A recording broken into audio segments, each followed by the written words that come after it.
How are you? You're good? Okay. Well, that just keeps getting better and better. Okay, 5:30, we'll go ahead and call the meeting to order. Can we have roll call, please? Councilmember Tate, Present. Councilmember Carrillo, Present. Councilmember Stowe, Vice Mayor Flores, Present. Mayor Reyes. Present, thank you. Now's the time for oral communications. This is an opportunity to address the city council on any matter scheduled for closed session. Unless additional time is authorized by the council, all commentary shall be limited to 3 minutes. Is there anyone who'd like to comment? No? Anyone virtually?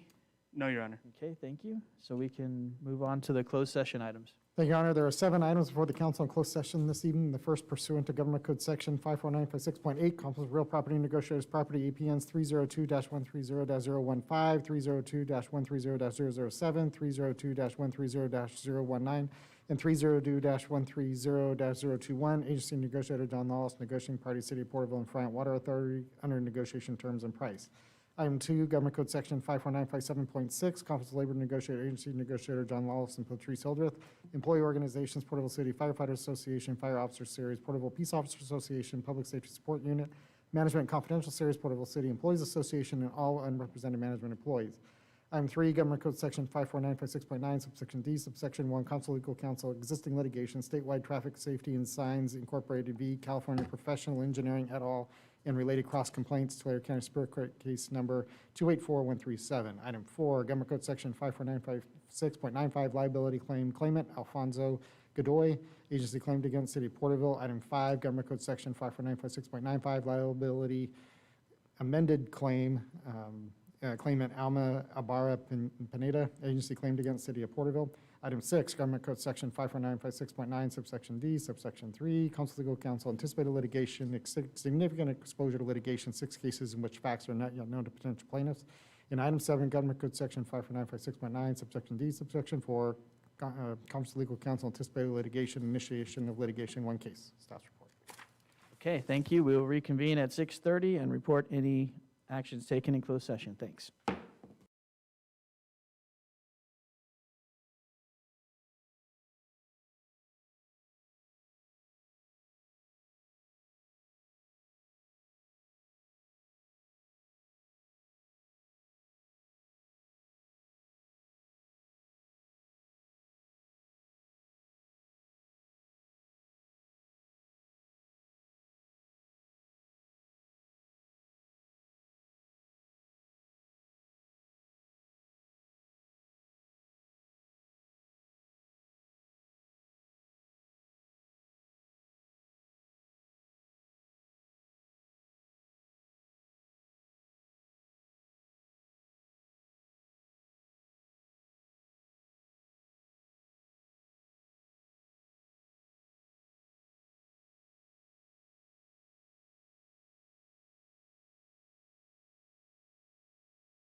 All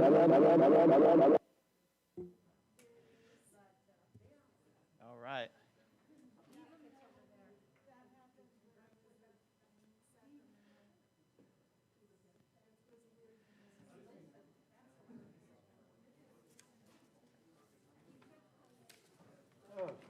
Should be good now?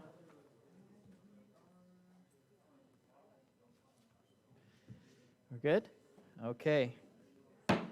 Okay, we will reconvene from closed session. Thanks for your patience. Anything to report? Nothing to report, Mayor. Okay, thank you. Please join us in the Pledge of Allegiance led by Councilmember Carrillo and remain standing for an invocation.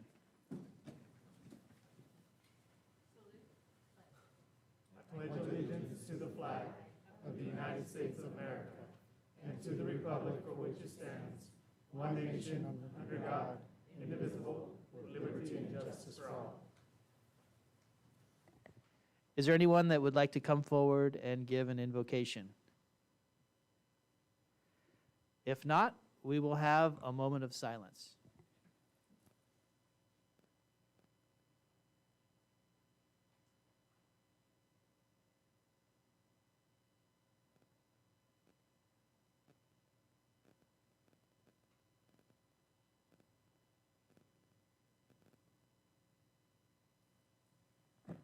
Thank you. You may be seated.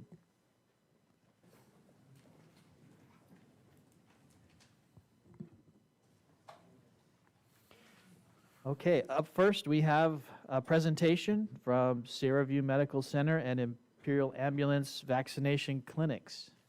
Yes, thank you, Honor. With us this evening, we have Alita Verduzco Silva and from Sierra View Medical Center and Sean Roberts from Imperial Ambulance that have joined us in providing a presentation to City Council on the vaccination efforts that the city has partnered with these agencies in providing the community.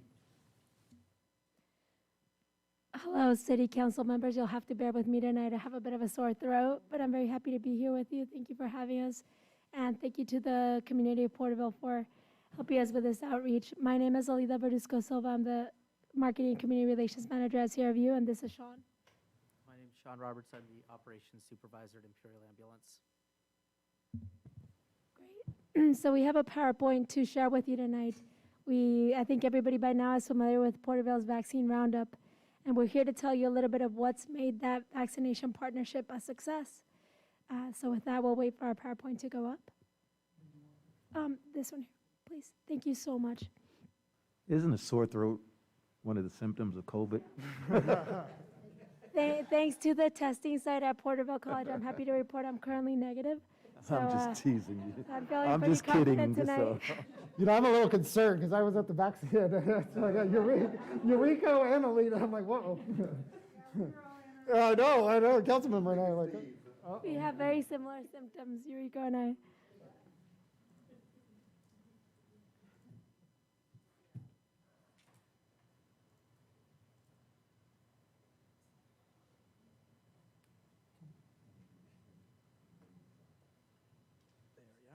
So our COVID-19 update tonight is all about partnerships and how they increase vaccinations. Next slide, please. Porterville's Vaccine Roundup has been a wild success, and we're here to tell you why. With Porterville Vaccine Roundup number 5 coming up this week, we're expecting a large number of the community to show up. Here on this slide, you can see a little bit of what it looks like in there with Mayor Monty Reyes communicating with the community members about how the ARPA funding for the event is helping the local economy. Next slide. So partnerships work, and why is that?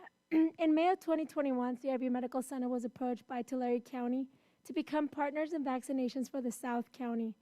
They weren't having any luck with the previous vendor they were using, so Sierra View Medical Center and Imperial Ambulance became the community partners formally with Tulare County Public Health to provide vaccinations for this area.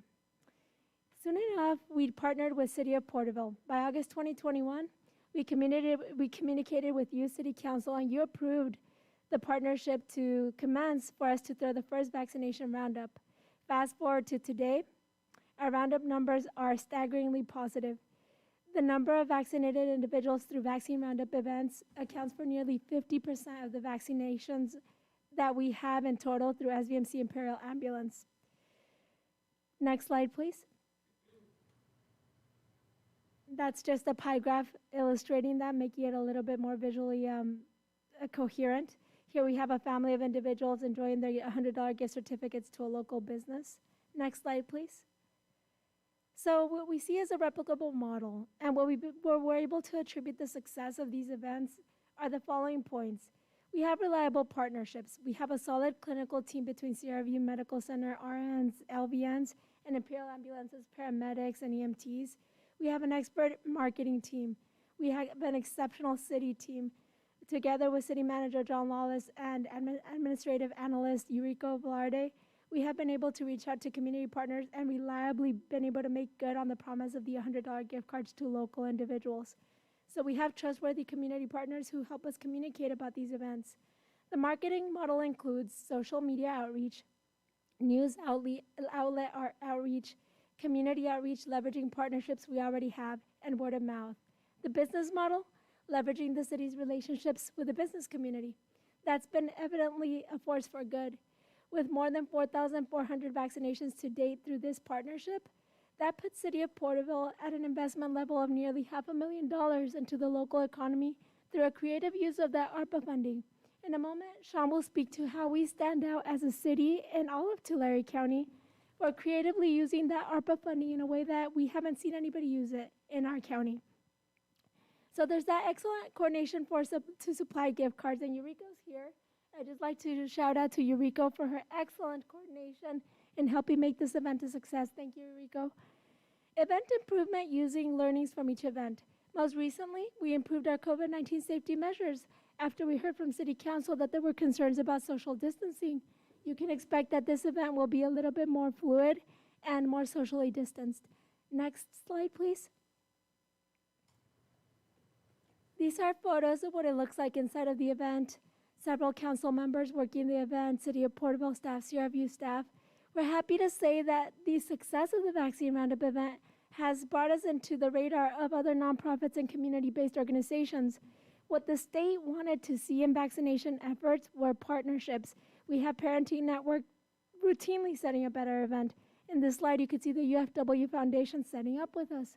So at the very same time that people get their incentive to a local business, they also receive much needed health information or resource information at the very same place while they wait. Next slide, please. This is the Veterans Day vaccination event. We kind of lost our header text for some reason, but we did quite well there, 129 vaccinations, and all of the incentives were to local Main Street businesses. Another creative use of the ARPA funding to clearly impact the Main Street businesses. Next slide, please. So in summary, Porterville's Vaccine Roundup partnership succeeds all around. We've had 4 successful events. Event over event, we're doubling the number of vaccinations administered at this event. And that's a mix of first doses, second doses, boosters, and eventually we will be adding pediatric vaccinations, which won't be included in the incentive, but they will account for our local vaccinations. The number of approximate vaccinations through the City of Porterville partnership is 4,573. But I want you to think about that number, because that means that you've given about $500,000 in ARPA funding to the local economy, but it also means that thousands more people may make it to the holidays. It means that we're saving lives. I like to think that for every $100 gift card that gets handed out, that's one more life we may be able to preserve. So next slide, please. This is a bar graph showing you how event over event, the amount of vaccines administered continues to increase. And that's actually in a trend that does not reflect the state's drive to become vaccinated. The event is working. Next slide, please. This is an example of the report that I send out every time after a roundup. After I work with Sean, Eurico, John, and everybody else, our volunteers, everybody at Sierra View, I put together a recap so that it's a little clearer how event over event we're doing. And that's just a reference to media coverage so that everybody's in touch with how we've been referenced, what radio stations are talking about the event. We even made the Fresno Bee at some point. Next slide, please. So what do these numbers mean? Let's put it all into context. Porterville has a population of about 62,623. We're 13% of Tulare County's population, which makes us about 1.5% of the state of California. Next slide, please. How do we contextualize the success of the event with COVID-19? So to bring you up to speed, we're still very much in this pandemic. We're not beyond the pandemic. In the first slide, in the first image that you see, the daily statistics, we have 15 hospitalized COVID patients as of today. Our COVID-19 hospitalizations continue to be the majority unvaccinated individuals. The idea behind getting the COVID-19 vaccine is that we could lessen the severity of the disease and prevent hospitalizations. If you look at Kauai's numbers, they have a larger population. They have 89 patients at the moment. And the middle graphic is from the county of Tulare. So currently, CRV's hospitalizations account for 13% of the county's cases, with Kauai accounting for 80%. Next slide, please. And this is a visualization from the California Department of Public Health from a few weeks back.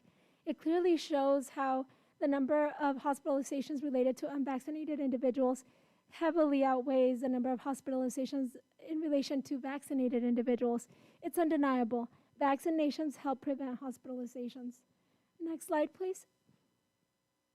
And this is a slide that I wanted to share with everybody tonight.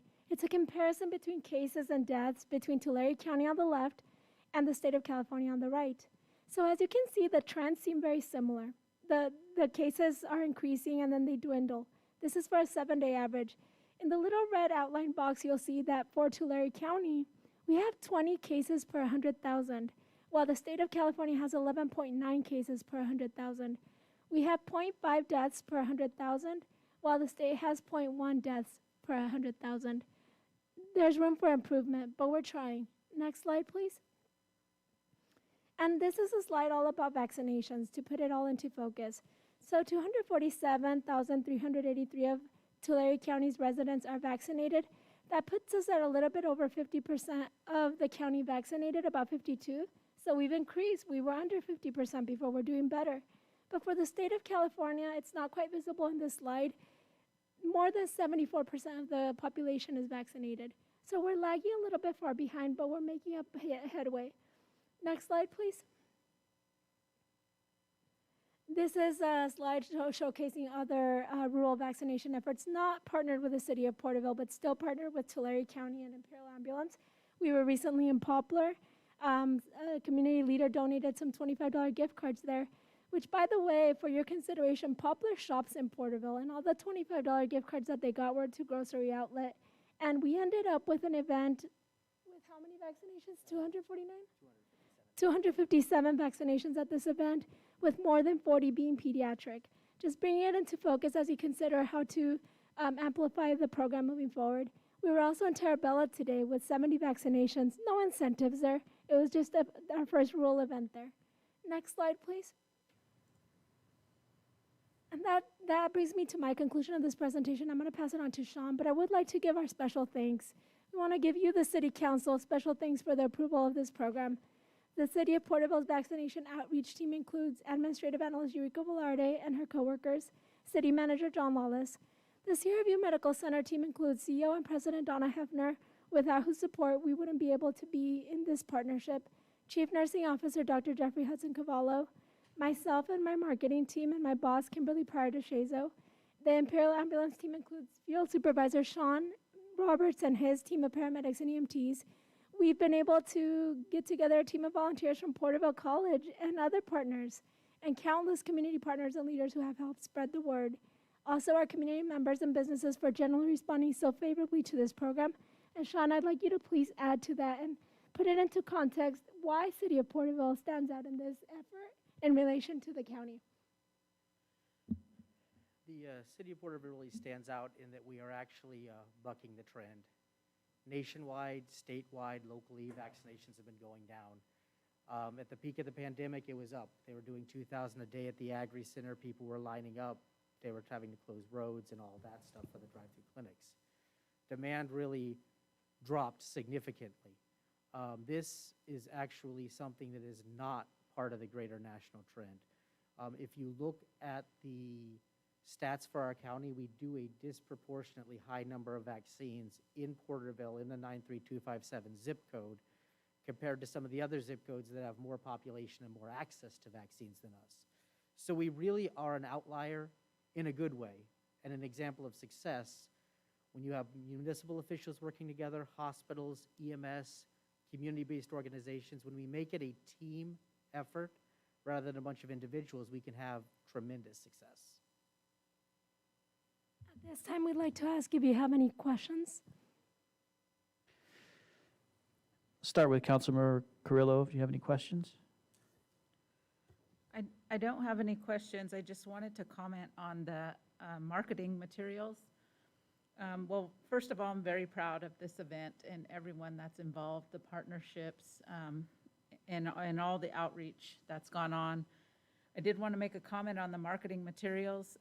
I've been talking to numerous people, and that they're so easy to read and forward and share, and I think that's helped provide success for the events, that families, coworkers, peers, and community members are all sharing the materials really quickly and easily, and even making appointments rather than, just showing up because the lines have been so long.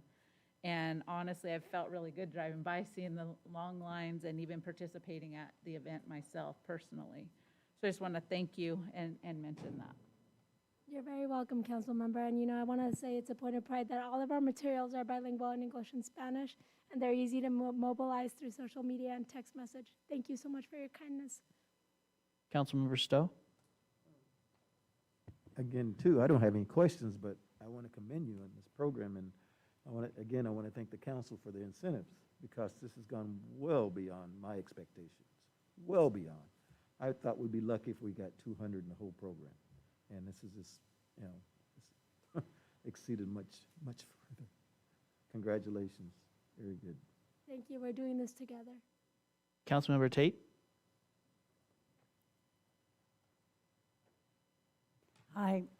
It was interesting for me to look at the graphs and the successes that the communities had with this COVID clinic and our roundup.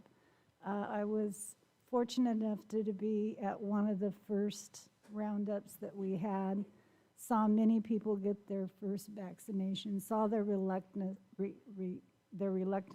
say that word for me, how reluctant they are to having it to begin with, just needles in general, and how much more comfortable they became, because I was also able to see them at the next roundup get their second dose. And so I saw the same faces coming through, and the children were the bravest, the ones that were 12 and up. And I mean, they were like, no problem. It was the grown-ups that were.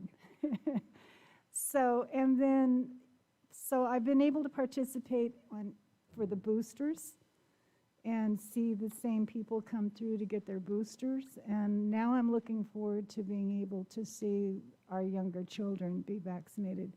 Because for every person, not only you were talking about that one person who gets their vaccines, how that saves that life. When someone, looking at statistics, when someone gets COVID, a lot of times they don't really have severe symptoms. They expose others. And through that exposure, it multiplies tenfold.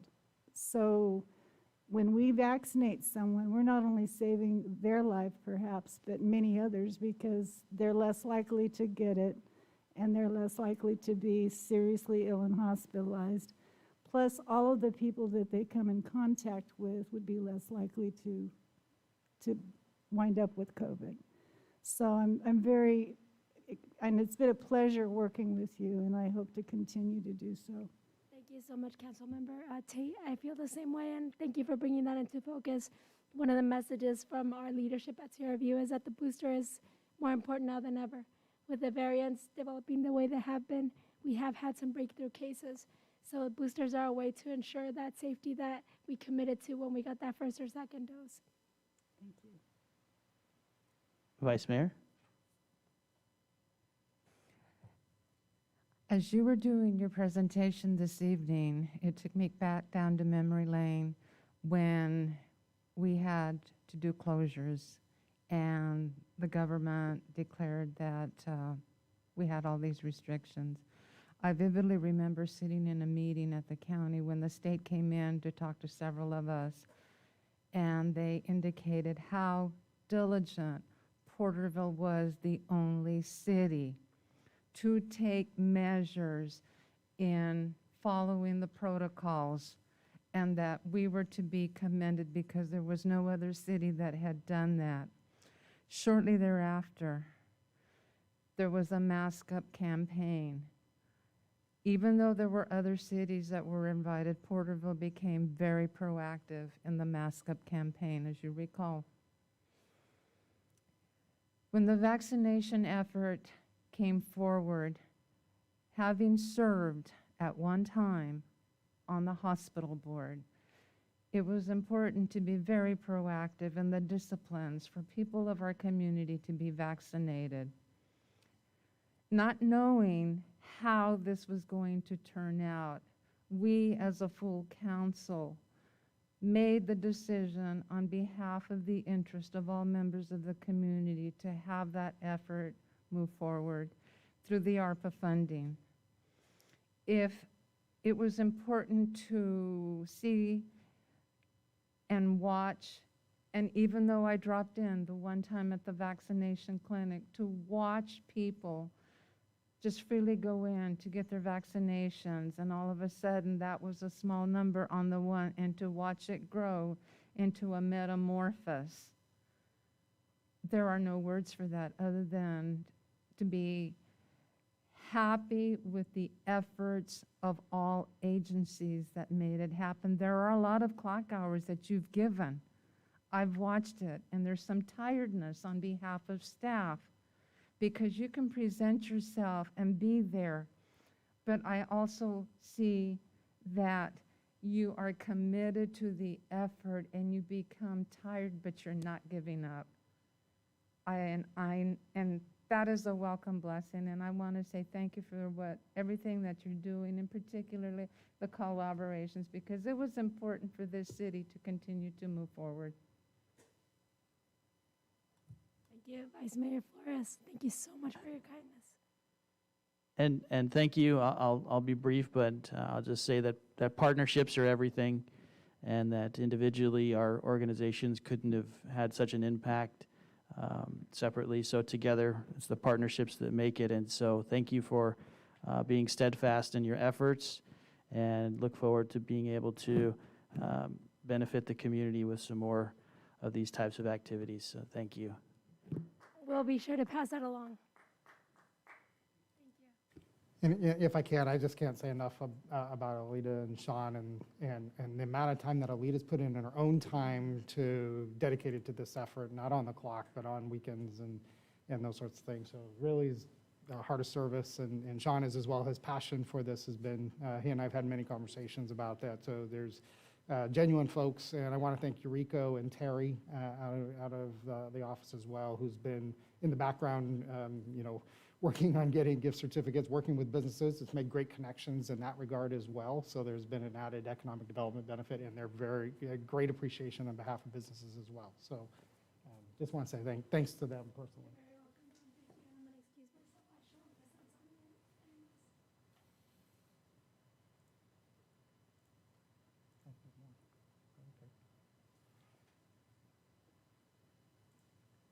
While we're here,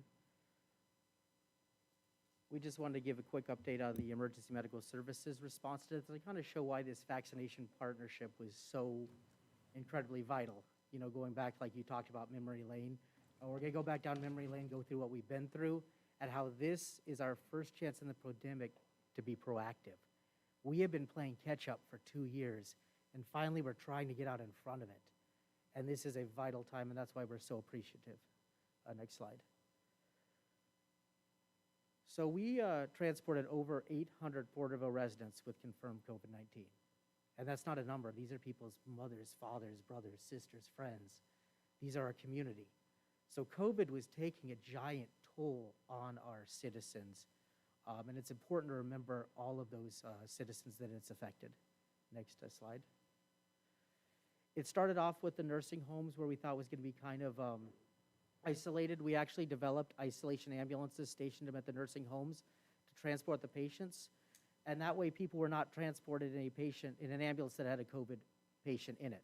These special units did it. We had to collaborate and coordinate with a skilled nursing facility to move all of these patients. And at the beginning, it was literally like we were flying blind. We didn't have PPE. We didn't know about this. Like, it is like going into the great unknown. And that's why, you know, this vaccine is so important, because we never want to get back to that point we were at. Next slide. Additionally, we did have personnel assigned to the Porterville Alternate Care Site going back in memory lane when we had the field hospital set up at the Porterville Developmental Center, staffed entirely by our crews on overtime. I can't say enough about my crews. They gave up all their days off to do this because we were not going to cut staffing to the citizens of Porterville to staff this site. So basically, we had a meeting with them, and we're like, we can either try to do this, or we can try to find an outside agency, and our crews are like, nope, this is our city, this is our town, we're going to cover our town. And we had people working 72, 84 hours a week while the PAC was out.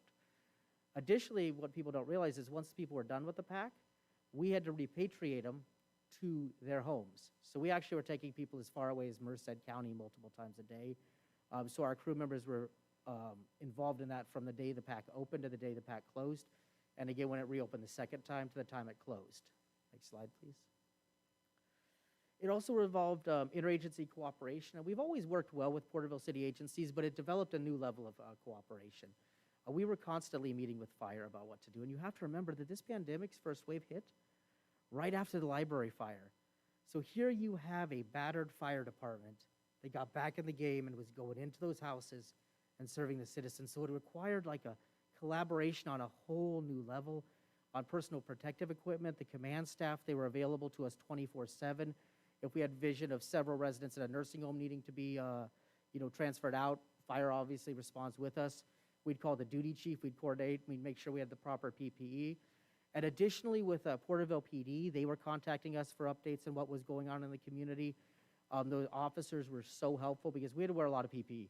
So if we were on a call where they called us, they're carrying our bags for us, they're helping us. Like, the level of cooperation between Porterville's first responders was amazing, and it continues to this day. It's not like because COVID's died down, it's gone down. I think that our bond with PD and fire is stronger than they've ever been, and that's one good thing that's come out of it. Next slide. We also took that time to add a new deployment model. So we now have a supervisor vehicle. I'm sure you've probably seen it around town. It's an SUV. It's fully equipped with the same equipment that an ambulance has. It's quicker, it gets to emergencies faster. For critical calls, there's a second paramedic on scene in addition to the one in the ambulance, because 2 heads are better than 1. It's 4x4, so when we're responding to COVID calls down on the river, we could actually get right up next to our patients. So it enhanced the level of service to the citizens of Porterville. When a lot of times people were cutting back nationwide on COVID things, we decided to go full speed ahead. Next slide. We added 4 new ambulances, and these are those box units you see driving around town. And the good thing about those is the driver and passenger compartment are isolated. So it reduces the chance of disease transmission, and it really expedites getting them back into service. Because every time we transport a COVID patient, to follow the CDC guidelines, it's a 45-minute decontamination process. By having that, it cuts a little bit of time off of it because we don't have to decontaminate the front. Additionally, there's more room for patient care, for lack of better terms, social distancing from the patients. You know, we're in our PPE and stuff like that. We're not right next to them. So it really provided an enhanced level of service to the citizens of Porterville as we were running these COVID calls. And 2 of them are 4-wheel drive, like I said, for responding down towards the river and stuff like that. Next slide, please. That's the vehicles that you've probably seen driving around town. Next slide, please. We have new cardiac monitors to identify potential heart attack patients. These cardiac monitors are all synthetic, so we don't have cloth coverings on them. So now we can decontaminate them easier. It takes us out of the field for less time. And they're compatible with the fire department's AEDs, so when we show up on scene and it's a critical call and they have the patient on their defibrillator, we just unplug it from theirs, plug it into ours. It's a seamless system that gets us back. And we also have the automatic power load system, so now we're transitioning to an automatic loading system, so now people up to 800 pounds can be safely transported, which, as we know, people that are heavier have a much higher chance of significant COVID complications. So we do respond to those calls fairly often. This adds an enhanced level of safety for all patients, but especially the COVID patients with respiratory distress. Next slide, please. We did have to overcome challenges. The PPE shortage in the beginning was real. Again, we talk about collaboration. We couldn't have done it without Porterville College, their nursing program. When they had to go virtual, they gave us a bunch of the PPE that they use for drills. It's regular N95 masks. The state gave us some things. But what was also most special was the community assistance. We had people dropping off 5 N95s that they had in case they had to paint their house. We had people dropping off bottles of bleach at our station. You know, it meant a lot to us to see the community come to us and say that, hey, we care about your safety, and do it. There was the disinfectant shortage, like I said. We repurposed weed sprayers, bulk disinfectant, to spray down the ambulances. We went through over 250 gallons of reconstituted disinfectant at the peak of the pandemic. We had to collaborate with the local hospital to get people COVID tested, because obviously one person exposed to COVID could expose multiple people. So those were challenges to overcome. Next slide, please. We still face challenges, hospital wait times from COVID and non-COVID patients. I mean, COVID is not the only thing. There's a lot of other sick patients in the hospital. But you have to remember that our hospitals in Tulare County often operate at a very high capacity. We have almost 500,000 people in this county. We have 3 acute care hospitals. So it doesn't take a lot to push them over the edge. So COVID, that's like the straw that broke the camel's back for our hospital capacity. And that's why when people go, oh, is everything COVID? No, not everything's COVID, but when your hospital's running at 90% capacity, and now you added another 20% on top of that, you can't run at 110% capacity 24/7, 365. And then to deal with the increasing call volume, we've added positions. We've hired 10 new paramedics recently. We're doing 2 paramedics on certain ambulances to reduce burnout and fatigue, because obviously this takes a high mental health toll on our first responders. And we've removed all limits on overtime. We fill all shifts. I don't even have an overtime budget as an operations supervisor anymore. I have a fill the shifts budget no matter what. Next slide. So that's why this thing is so important. I also wanted to share that we go out to the rural communities with Health and Human Services, Poplar, Woodville, Strathmore, Plainview, East Porterville, Springville, Terabella, Ducor, because they're all in Porterville's sphere of influence. And if we vaccinate Porterville, but we don't vaccinate our surrounding communities, we're just going to end up with another COVID outbreak. So it's almost providing a hedge of protection for southern Tulare County, that we reach out to not just the city of Porterville, not just 93257, but the surrounding areas, and get people that might not have access to vaccines. So we've partnered with Health Department in over 30 additional events, obviously not incentivized, and stuff like that. Next slide, please. At this point, I just want to know if you have any questions about our COVID response. Like I said, we can't say enough about our first responder partners. They have been with us through the thick and thin. I can't say enough about them, and the citizens of this wonderful community. Does anyone have any questions for me? Well, I wanted to say, since I began my time on council, one of the things that was important in talking to some of the folks with public safety was coordination, especially with ambulance and fire arriving sometimes at the same time. And it's really pleasing to hear what you're saying and the steps taken towards coordination, and that the fact that you think that it's going to be something that lasts beyond this, because I think that's crucial to everybody's effort and time, especially when there's always risk of the first responders either becoming sick or shortages because they're working too hard.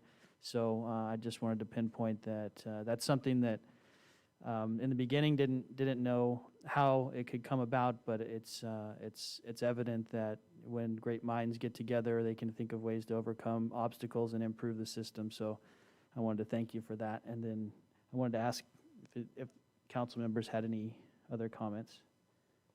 Just a quick thank you very much for that presentation.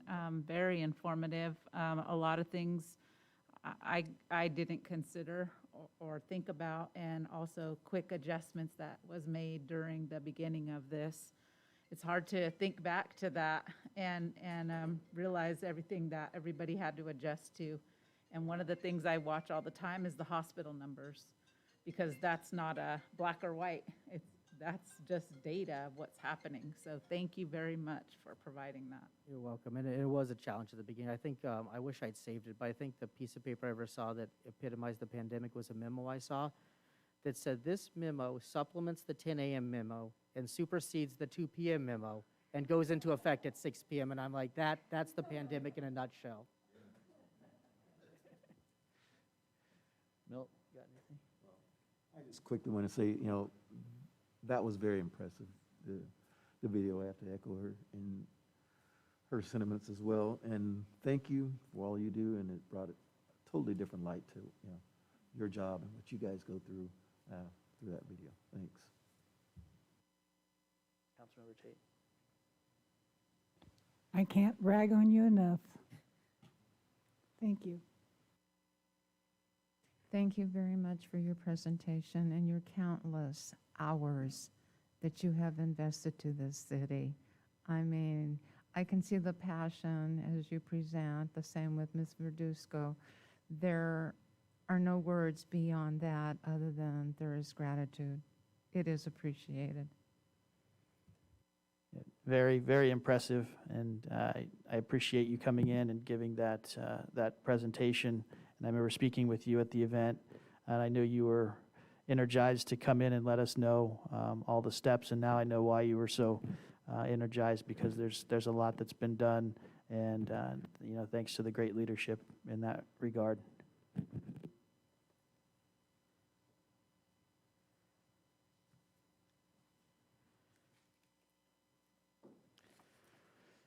So thank you again for that presentation. Very welcome update on some of that information. So that brings us to oral communications. This is the opportunity to address the council on any matter of interest, whether on the agenda or not. Please address all items not scheduled for public hearing at this time. Unless additional time is authorized by the council, all commentary shall be limited to 3 minutes. Is there anyone who would like to come forward? And if you do, please state your name and address for the record. Rock Neely, address on record. Mr. Lawless.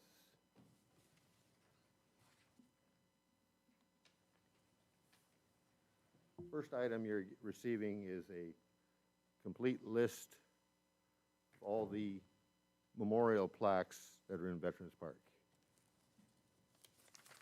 Thank you to Donnie for his crew and everybody that located those and provided me with a map. Myself, Edith, Andy Smith, and John went out at 8:30 on Veterans Day. We placed a flag at every one of those memorials. Went back the next day to collect them. Not a single one was moved or damaged, which is surprising. Then you have 2 pictures of the helicopter. The helicopter that was restored in 2019. The first picture shows 2 holes in the lower right section of the helicopter. The second picture shows a great big crack. I think it's time that we put cameras on that thing. The granite has been damaged to where it had to be replaced. Memorial Day, I put flags out there, they were stolen. And now this. We need to catch these little bastards that are desecrating that park. And that's the only word you can use to describe them. Because obviously they do not understand the sacrifice of all those names on that plaque. They wrote a check and it was cashed. Fortunately, I wrote the same check and it wasn't cashed. That's why I'm here today.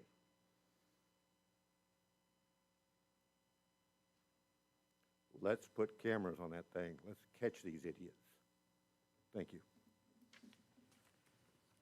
Thank you. Is there anyone else who would like to come forward?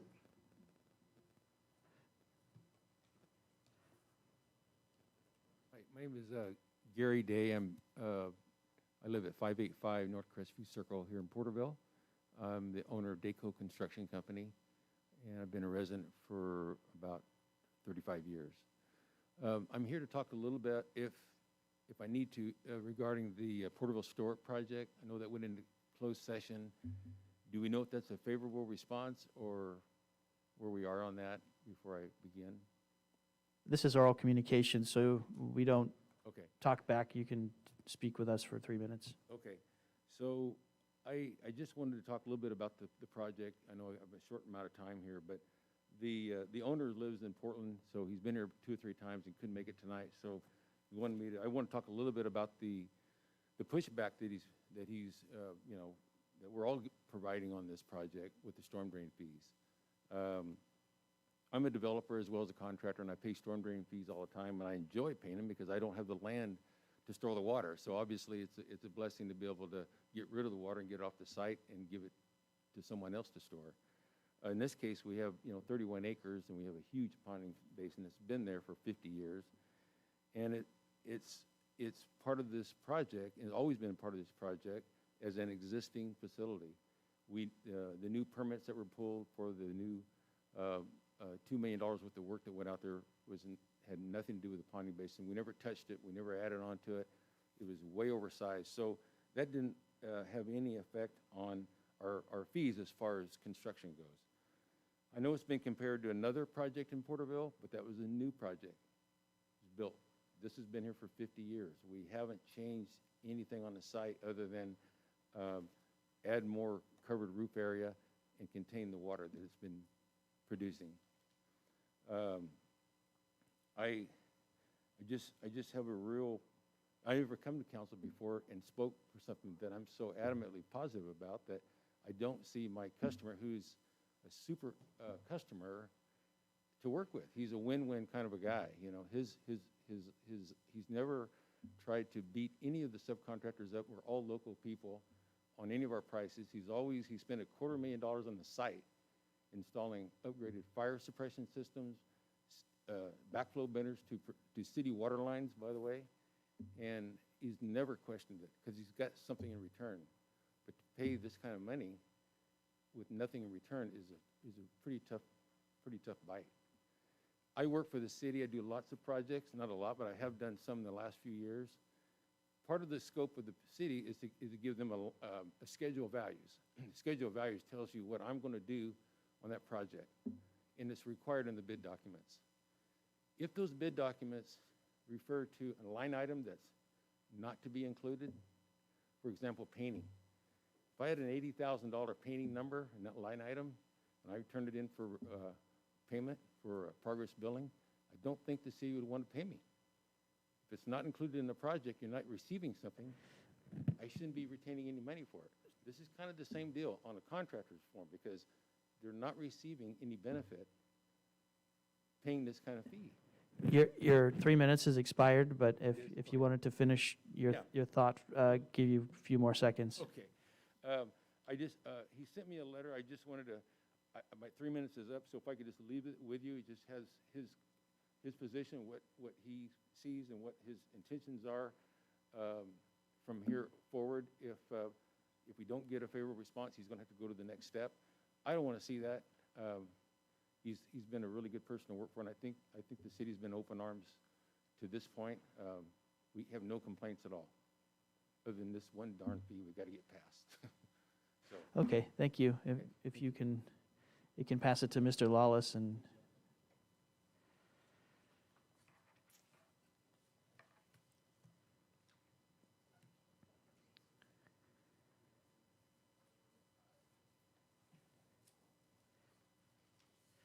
Welcome.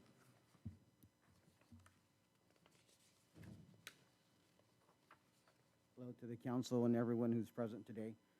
My name is Lieutenant Larry Camacho. I am the commander here at Porterville Sheriff's Substation. I wanted to take a few minutes to talk about the filming crew some of you may have seen or heard about on Main Street today. I'll start out by saying we were initially contacted by the producer named Christopher Young sometime in April of this year. He requested to film a couple of scenes at our substation to include the holding cells in our jail and a detective office.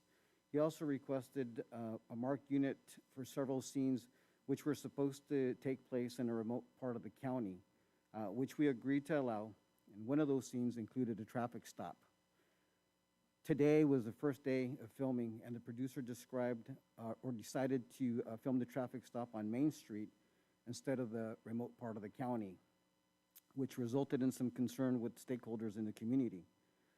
The last-minute change did not get relayed or approved by our chain of command, which led to several phone calls from city officials and the chief of police. Based on the circumstances of what happened this afternoon, I wanted to personally come and say I'm sorry to all of you, members of the general public and the police department, for the miscommunication on my part. It would have been better for me to verify the information was relayed directly to city officials instead of counting on the producer or someone else to do it. To add, this afternoon we discovered the producer had a permit, but apparently it was the wrong one. So we immediately removed ourselves from the filming project and told them to get the proper permits. Otherwise, we weren't going to help them anymore. We hope that the permit situation gets sorted out soon. The production coordinator named Stephanie Bates was connected with Jason Ridenauer from the city, who will be working with her to get the correct permits. Once again, I hope everyone accepts my apology. If anyone has any questions, I'll try my best to answer them. Otherwise, I thank you for your time. Okay, thank you. Thank you for coming in. I appreciate it.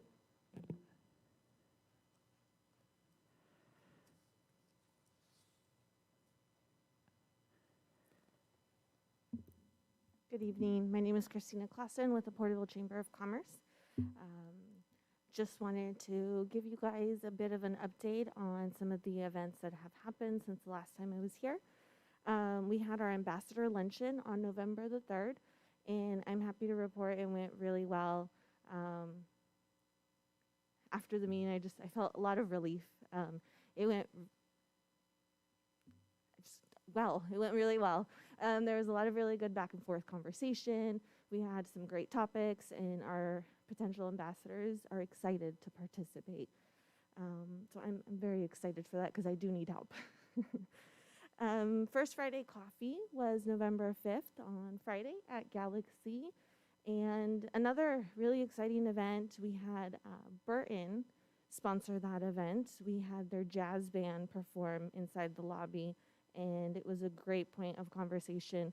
And I've actually am in the works of trying to have that happen at every single First Friday, incorporate some of our high schools and middle schools, and get all those jazz band players an opportunity to perform, especially during this pandemic, which has made it very hard for them to have an outlet to perform. The one change that I'm proposing is that we do have them perform outside of the lobby as people are entering, to allow for a little more social distancing. It did make it a little more crowded than I liked, so we're gonna make that change. And we also had a ribbon cutting on November 10th. That was with the Family Crisis Center for their unveiling of their new truck that was sponsored by Anthem Blue Cross. That was a great event out at the Porterville Welcome Center, outdoors. Had great attendance and some really good information. Always happy to partner with the Family Crisis Center. Coming up, we have our November Government Affair Committee on typically on November 25th, but that will go dark for November and December during the holiday season. And we'll return in January. We have our Cars Under the Stars event out at the Porterville Sports Complex on November 26th. That one was a fun one. We did a survey on social media. The closest survey we had, it was literally 2 votes difference on that. And so we're gonna play the Polar Express. The number 2 was Alf. So a lot of people disappointed, but I think everyone's gonna be happy regardless. And I'll remind you that is a social distance event. Really proud to be able to provide that. We have our ambassador luncheon again on December 1st. Very excited to continue to see the growth there. And our ambassadors were actually at the ribbon cutting, so it was nice to have a crowd with me versus just being there alone. I accept all the help. And lastly, we have our First Friday Coffee for December, which is going to feature the State of the City. So I'm very happy to be working with John Lawless and hopefully Monty very soon on that, and I'm excited to provide a jazz band to play out front again and just continue our successful events. Thank you. Thank you. Is there anybody else who'd like to come forward?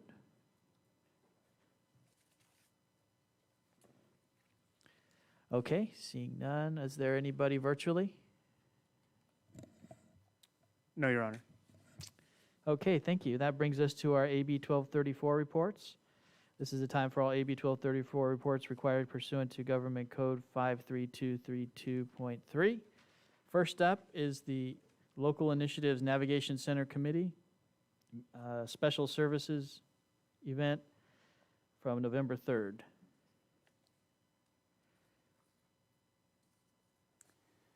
Hi.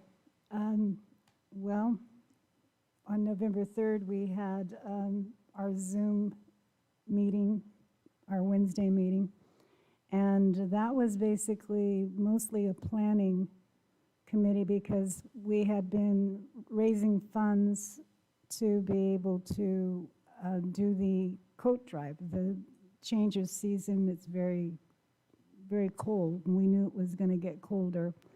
So Friday was on Friday the 5th was an organization day. Everything had been ordered. We knew that the supplies were in, but we had to catalog them all and organize them. And then we spent Saturday essentially meeting and greeting, and there was food at the Navigation Center for our people who are without homes. And it was a good feeling. I think it was about 4 or 5 hours. We all worked. It was a very small group. It was outdoors. There was hand sanitizer available. Everyone wore masks, including the people that were coming through that essentially occupy other places. They're not in shelter. And so we were able to send them home with, not home, but to their area that they have with sleeping bags and coats and socks and hats and scarves and shoes, which they really need. Some of them, showed up in shorts and flip-flops. We had sweatpants, and these were all new items because we weren't able to gift used items because of the pandemic. And it was really a wonderful event. Denise was there. Merchant, I see you in the audience, and so you were a big part of that, and I think it was very successful. This was my first time, and then we have a meeting tomorrow, a link meeting. So,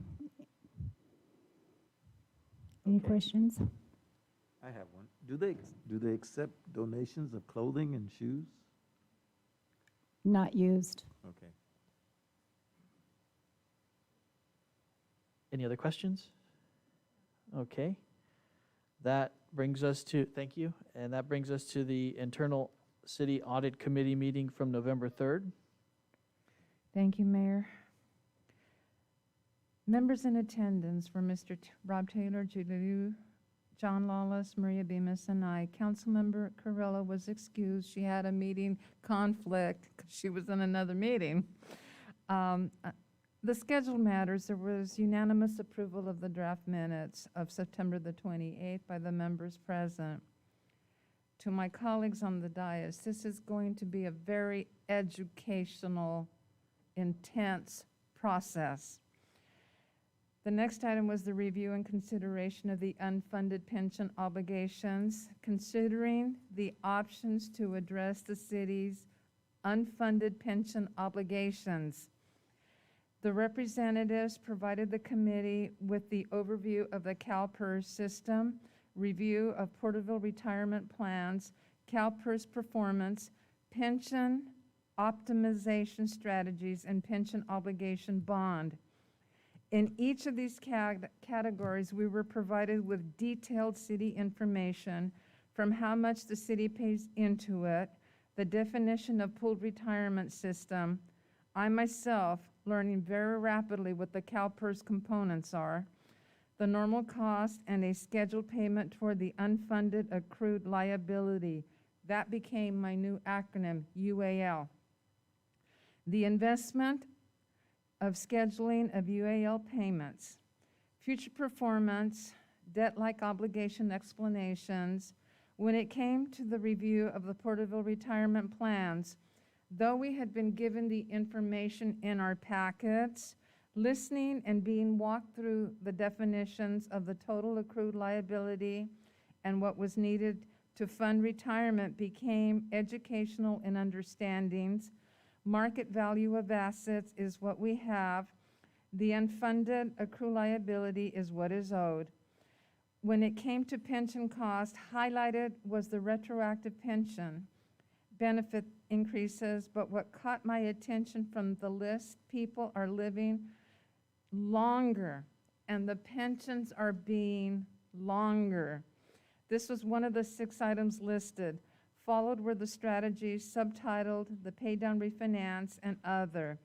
The discussion of pension obligation bonds, pension savings, etc., the identification of some of the risks. In summary, in the discussions, it was recommended that in order to manage pension liabilities would be to create a plan and a policy that outlines a city strategy and parameters for using a combination of available tools.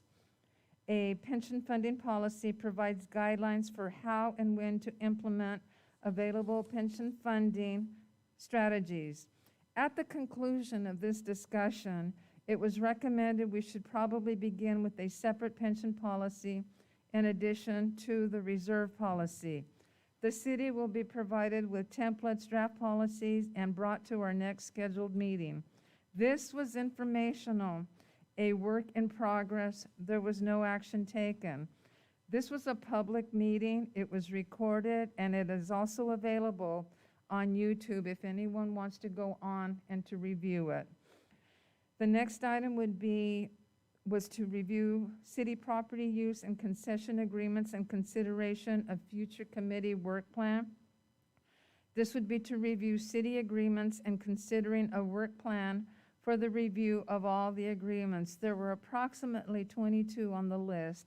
It was agreed that the first one to review would be the Barn Theater only after we finish the unfunded pension obligation discussions and recommendations. And I'm kind of looking to see, did I leave anything out, or is that that's pretty good? Okay. Our next meeting is scheduled for November the 30th at 4 o'clock.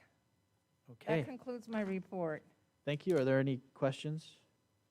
No, I was just one of those ones they didn't think they'd have to pay anymore. If I can, there was an action actually taken by the CalPERS Board of Directors to reduce the discount rate from 7 to 6.8%. And that's, it's counterintuitive, but because PERS made so much money last year, they made over 21% on the portfolio, it triggers actually a counterbalance in a reduction of the discount rate of the long-term assumption. The net effect of that is beginning in July 1st of 2023, the employer contributions are going to have to go up to, so the unfunded piece got bigger based upon the investment expectation going down. Therefore, to make the pot whole, so to speak, the employer contributions need to go up. But wait for that. That's 2023. Right. Are they gonna rat hole some of that in case it goes back down, or? So there was a lot of political push not to move it from 7, because it was at 7. There's been the big, it moved from 7 3/4 to 7 over the last several years, and there was a lot of pressure to not, because it's going to have financial consequences to everybody, state. It's the overall investment return assumption, and with there were some financial advisors that were advising to reduce it to 6.5. And so a full 0.5%, but they voted and landed on at 6.8, which was what the policy essentially triggered, and that was what was enacted. So we now know what it is as of July 1st, 2023. So something that we begin to look at in our budgetary assumptions. Okay, thank you for the update. Next is the Cannabis Ad Hoc Committee meeting of November 4th. And I can give that, or Councilmember Tate, I don't know if you, We can both do it. You- I'll share it. sure, do you want me to start, or would you like? Well, I just, so of course, you know, we're in the process of looking at a third license, which is wholly locally owned, so a lot of the conversation revolved around the application process, questionnaires, and how relevant the questions were to this wholly locally owned license that would be granted. So looking at that, looking at possible timelines for that to happen, not deciding on anything firm, but just looking at what the potential was and making sure that there was enough time to have all the processes looked at to the same degree as the previous license procedures that we had undergone. So all in all, looks like we're starting to narrow down a lot of the details in that application process, and looking like we'll be able to bring some type of recommendation back to council within the next month, and definitely looking to get this underway towards the beginning of the year in some fashion. But that's what I had. I don't know if you wanted to give any more.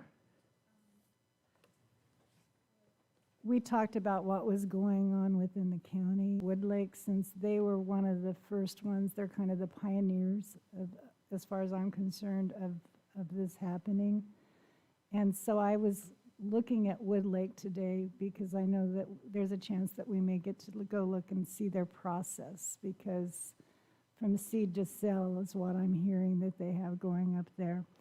And I read an article about the community and where the money went and how it helped people from Woodlake. The first year that they had from one dispensary, it increased their tax revenue for $20,000 for one dispensary for the community, and that's just one dispensary. Then fast forward the next year, maybe COVID had something to do that, 2020. We have yet to see what's happening for this year because we're year end, but it's $80,000 for one dispensary. And so that is good tax revenue, and I'm really looking forward to us being able to see this process and all this effort actually benefit the community, because it will. The money's there and it's working other places. So we're kind of looking, I think I'm learning from all this. You guys have been through it. You know, you've been here and you've been through this process. This is all new to me, so it's real challenging, but looks like we're making progress. We're having another meeting on the 29th of November. So that's about it. Great. Yeah, and that's some, you know, I think it's great to point out some of those successes, and some of those figures that you mentioned are relative to certain agreements that the city of Woodlake may have with those, but just you know, in comparison to initiating this process back when we started, there was a point in time when, and not counting the agreements, money that would be generated from agreements with those dispensaries, but just the money even invested from Porterville alone within a 6-month period, not just sales tax, but on a whole was over $250,000 that was coming from our area to a different area. So it just highlights how critical it is to be part of that industry rather than on the sidelines. So I'm glad we're moving ahead with this next step, and I don't know if the other council members have any questions. Okay, so thank you. That brings us to the Eastern Tule Groundwater Sustainability Agency Board meeting from the 4th of November. I was in attendance. A few action items from that meeting. There was, of course, the minutes were approved. There were the agreement to continue the teleconferencing, which needs to be updated every 30 days. So we took action to approve that. We also approved an amendment to our 2021 2021-2022 fiscal year budget that added in the figures from the settlement agreement with the Friant Water Authority into the budget, so nothing major there, just, well, of course, the figures major from that agreement, although this is based on the fees that we'll receive, which we'll be paying out to mitigate some of the perceived subsidence issues that agreement looks at. We also are starting to see action taken on individual requests that landowners have based on our extraction fees and monitoring and measurement of water. Two examples of that. One, actually there was a agricultural use that had removed trees and would no longer be an irrigated land, so they had requested to not pay the extraction fee, which was approved. And of course, now's the time, once these fees are implemented and the rules are there, that we can look at individual cases to determine what we do going forward. Another action was put on hold. It was a request to go with a metered water usage rather than the satellite usage, although the rules do specify whatever usage is greater. So there was a reason to put that on hold, to clarify with the person requesting. I just mentioned this to show that we're at the point where we're starting to look at case-by-case issues that landowners have. There were some appointments to the Land Subsidence Monitoring Committee. We had Johnny Amaral, who represents the Friant Water Authority, replacing Doug DeFlitch, who resigned from that committee. Also alternates for the ETGSA, that would be our group. Don Tucker and Ben Lewis will be alternates. And from the Tule Sub-Basin Technical Advisory Committee, David Waringa was appointed to that committee. There was also discussion about a weather station that is up for sale, and proposed to our group to purchase it, but that was tabled with some more information to come. And those are the major items of action that took place at the meeting. Our next meeting will be December 2nd at 2 p.m. Are there any questions? Okay. That brings us to the Tulare County Water Commission meeting of November 8th. Thank you, Mayor.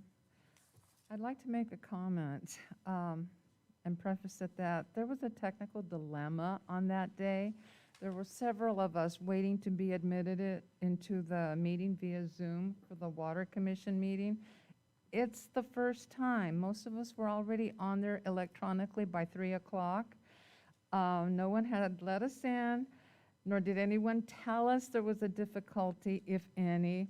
I looked at the agenda and I made the phone call to the number that was on the page, and I told the young lady, there are several of us waiting on Zoom to be allowed to go into the meeting. She ran in there to where the meeting was being held, came back, and I saw that we were finally being allowed to go on, and they were already halfway through the agenda. There wasn't a quorum, but we were finally admitted 18 minutes later after the meeting had started, so the chairman had to backtrack on the agenda. With a quorum, the first thing that was adopted was the resolution allowing teleconferencing for Water Commission meetings. I mean, here we are, okay? Then the minutes of September the 13th were approved along with this resolution. What would be carried over would be the water market development, drought and project funding update. We were provided with information of the status of 2021 well permits from January through October for a total of 665, broken into the categories under construction: domestic 202, community 4, agricultural 301, industrial 1, dairy 12, destruction 99, other 46. 122 tanks have been installed and receiving hauled water. Noted were the inventory challenges. Self-help has tanks to meet the current demand, but they can only order 6 to 10 per week. 100,000 is for 30 tanks. Bottled water bottles no longer offering the 1-gallon jugs. There are 1,014 household enrolled. They are currently receiving 5 applications and 15 referrals weekly. There was a brief highlight with DWR funding. Legislation updates were provided for Senate Bill 403 and 776. Assembly Bill 1250 was vetoed by the governor. There were updates that were provided for other areas, which is something that is just carried over every month. Our next meeting is scheduled for January 10th, 2022. That concludes my report. Thank you. Are there any questions?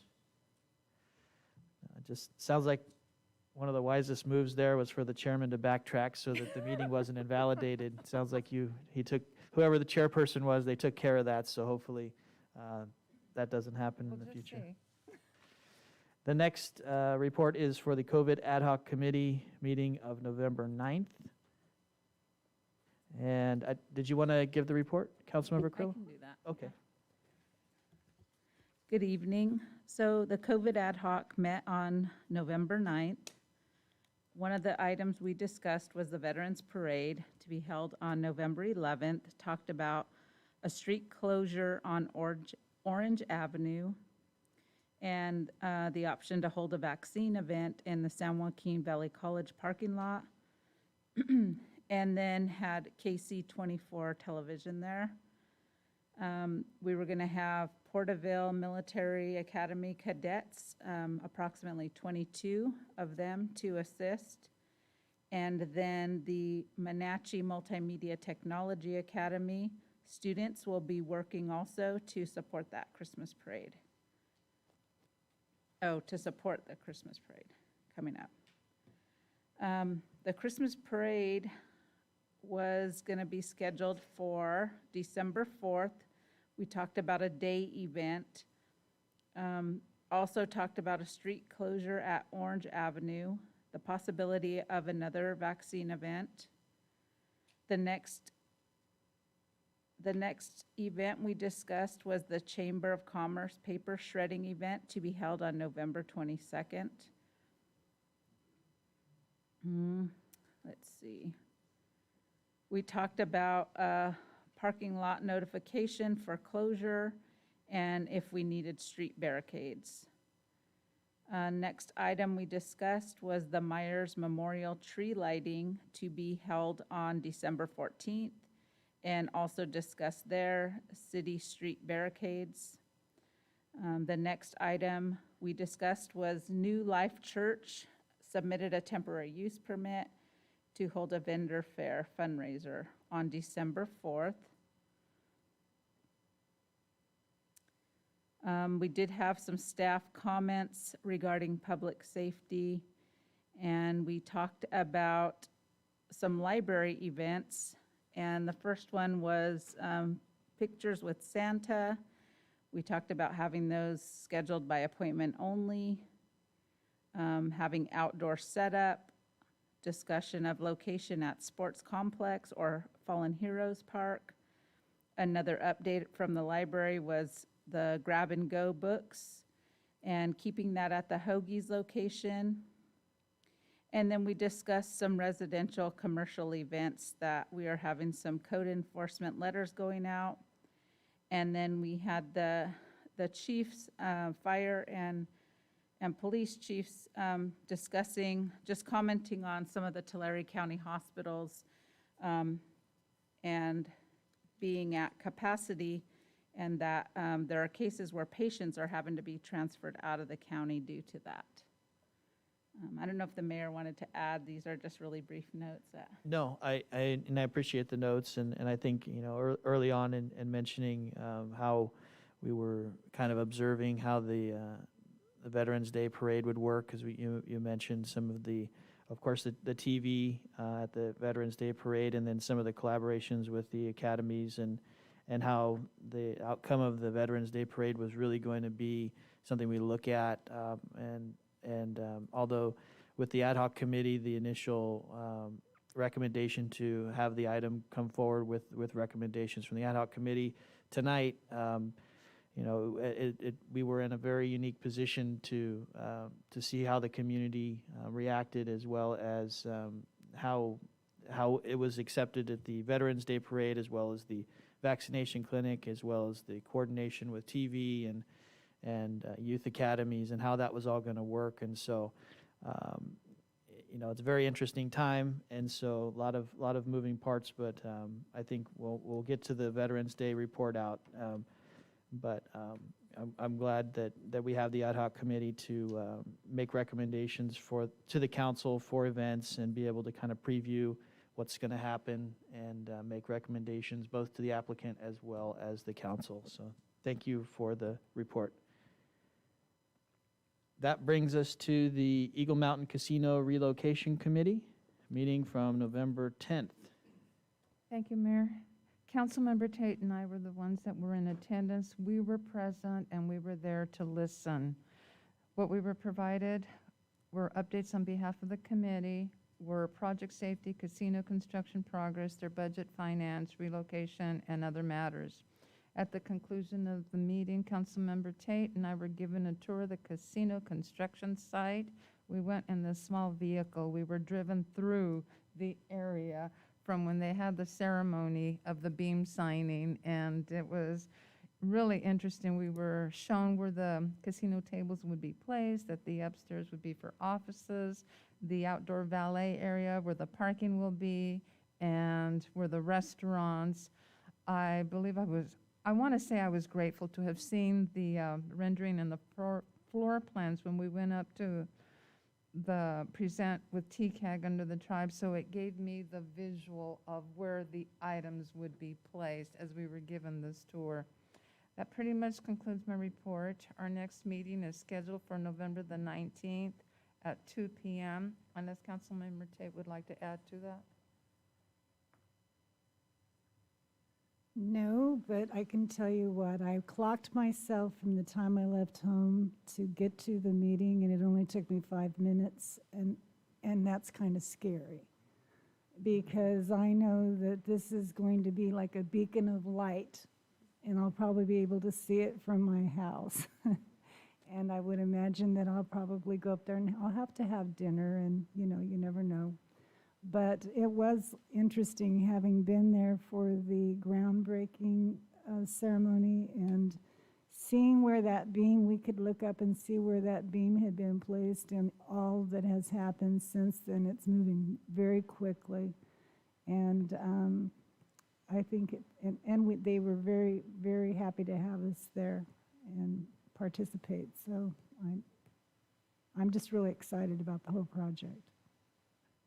All right, great. Any questions? That takes us to the Veterans Day Parade, which I'm proud to say we had council members participating in every facet of the day's festivities, whether it was the run walk or the vaccination clinic or riding in the parade. I think it was great to see everybody participating to some degree. I don't know that we'd had that well-rounded of a participation level in the past. So I'll start with Councilmember Carrillo if she wants to make any comments. Well, I thought it was very successful. I was participating in the run/walk, and it was great to see so many. I did hear the announcement several times about this being the largest event and over 600 participants. I think that people were very respectful of other people's space. I saw families out there, a lot of young people, and the shirts were really cool, and it was a really fun event. And when I got there early, I already saw the vaccination clinic being set up. So I was really proud to see that too. And then as I left, I saw people in line waiting to go through that. And then as I went home, I got to see the parade live streamed. So really cool to see all of it coming together after all the discussion. Great. Councilmember Stowe? I'm impressed with 600 runners. Kudos to you, Donnie, and your staff. And the parade went very well. I thought it was well organized, and Ed Flory's legacy is still progressing, and I'm sure he's smiling from above. And everyone that organized it did a very good job of organizing and I thought the parade went well. Of course, I was in front of it, so I didn't get to see all of it, but and to me, I looked back a couple of times and it seemed to be moving along. So, thank you. Great. Councilmember Tate? I volunteered at the Roundup COVID clinic, and and then when, because it got to the point where the line slowed down because the people wanted to not participate, but they wanted to watch the parade. So it kind of slowed down a little bit, so we were able to take flyers up and pass them out to the community and walk around and meet and greet people that we saw and watch at the same time. And it was really kind of a fun event. I think we set up didn't you guys set it up, the COVID site at around 8 o'clock in the morning? I showed up at 8 o'clock. You guys started at 7. Yeah, it was set up at 7:30. You guys started 7:30. And there were already people lining up as we were setting up. And it took some strategy to get there, because most of the floats and everything were on 2nd Street at that point. So when I came in, I had to kind of go cross-country to get where I was going, but I made it. But I think we had, what did we have, about 162? So that's what I heard, but Alita said 129 was the final Oh, so it was count, 129. Well, I like my numbers better. But anyway, I got a chance to see a lot of people that I knew, and a lot of kids laughing and smiling, and people were happy, and it just felt good to come together as a community again. And it also made me think about past events that I'd participated in through the years, and how things have changed, but then again, they haven't. And we're still the best. All right. Over the years, you'll learn how to navigate that traffic. And Oh, yeah. Vice Mayor? I got to, I was very fortunate. Somebody that was in the Veterans Run Walk had actually pulled out, so I got that parking spot right away. I knew that was, I got here at 8:30, and I was able to walk through Main Street, and I was able to network and talk with people. And at that moment, I walked over to Mr. Moore, and I actually witnessed Councilmember Carrillo go across the finish line. I was waiting. She saw me, and I was kind of like, good girl, for going past through, and I got to see others. There were a lot of people. My family actually participated. They did it a family affair in the walk run. My son, his wife, and my grandchildren were part of that event. And with the vaccination effort, I know people that came as far as Fresno to get vaccinated because they watched the parade, and it was a veteran that was in the retired veteran from the Marine Corps, said that this saved him from going all the way back to Fresno to get his vaccination. The parade was well attended, and it was nice just to see the children as you go through the parade just be excited. And you saw the families, and they were family clusters, and just the excitement of having the parade again was a breath of fresh air. Thanks. I appreciate all the comments, and I just wanted to thank staff and all the coordination with with each other, with the council, with volunteers, and then I also want to thank KC24 for coming out and broadcasting the parade and helping to announce, and all those who helped to announce the parade and made it seamless. So thank you for that. And our next report is for the Tulare County Association of Governments Transportation Authority Board from November 15th. There wasn't a meeting. I reported at the last council meeting that it is scheduled for December the 6th, at which time it will include a workshop prior to the meeting. Okay. And then the final report is for the Tulare County Regional Transit Agency. A few items that we discussed. There'll be no meeting in December, but there will be a technical advisory committee meeting on December the 13th. It has been proposed fare simplification categories that are still a work in progress, but as you can imagine, across the county there are different rates. There's different categories of rates for passengers, as well as a consideration for discounted rates for those that are seniors or disabled, so this is a work in progress. We'll continue to look at that, but we did take some action to narrow down those categories based on what had existed previously. There's a proposal to look at some third-party contracts. There was a suggestion from the board, and the action was taken to look at customer service being in-house as we are developing this new transit agency. Having a finger on the pulse of what's happening and getting instant feedback seemed critical to the board. So looking at customer service being in-house, as well as maintenance agreements existing currently with, they referred to Porterville as the South Maintenance Yard, and Dinuba wants to also do maintenance, will be the north. So it creates a situation where the county and Tulare can possibly look at a central maintenance yard, and that keeps the contracts active for those who have contracts, as well as those familiar with the vehicles, working on them. That will help alleviate any concerns with a third party who may not be as forthcoming with some things that are just natural and instinctual with those familiar with the vehicles. And there is also a board workshop scheduled for January 10th, about a 4-hour workshop to go over some of these things, including fare simplification.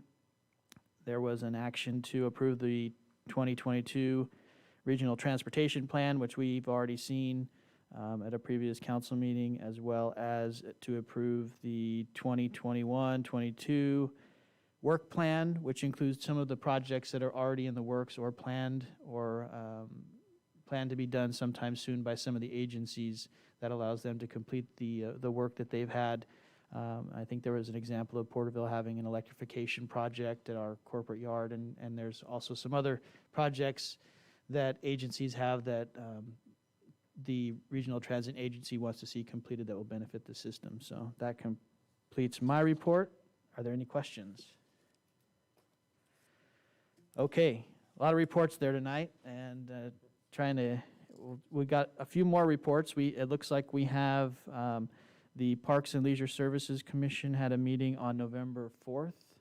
Do we have anybody here? No? Okay. The Library and Literacy Commission meeting of November 9th.